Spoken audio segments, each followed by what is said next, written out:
জাতীয় নির্বাচনের মাত্র দুদিন আগে ইউনিসেফ বাংলাদেশের প্রতিনিধি রানা ফ্লাওয়ার্স সেই সময়ের স্বাস্থ্য উপদেষ্টা নূরজাহান বেগমের কাছে যে চিঠিটা লিখেছেন সেই চিঠি দেখার পর অনেকটাই নিশ্চিত হলাম হামে আক্রান্ত এইসব মৃত্যুর জন্য তিনি প্রত্যক্ষভাবেই দায়ী।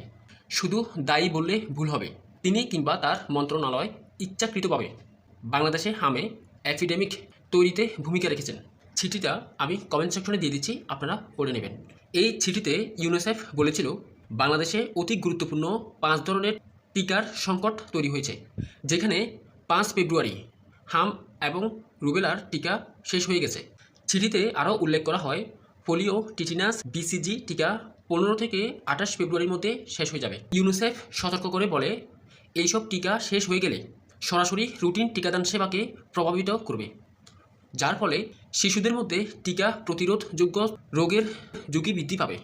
শুধু তাই নয়, সম্ভাব্য শিশু মৃত্যুর হাত থেকে রক্ষা করতে ইউনিসেফ বাংলাদেশকে 2 দফা আগাম অর্থে টিকা সরবরাহের প্রস্তাব দিয়েছিল, যাতে করে আমাদের রাজস্ব বাজেটের প্রাথমিক 50% পাওয়ার আগে কোনো শিশুর মৃত্যু না হয়।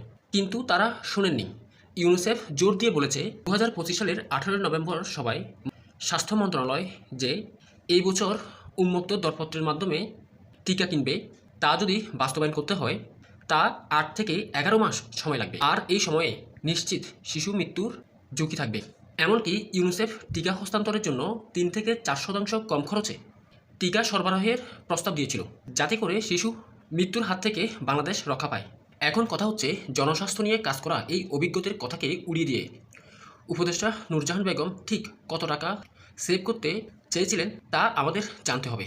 এই চিঠিতে এক জায়গায় বলা হয়েছে মন্ত্রণালয়ের সাথে কিছু অসত্য তথ্য তুলে ধরা হয়েছে। এই অসৎ তথ্য ঠিক কী ছিল তা নিয়ে আমাদের প্রশ্ন তোলা দরকার। এই চিঠি দেখার পরও আপনি কি বিশ্বাস করবেন ডক্টর ইউনূস সরকার এর জন্য দায়ী নয়?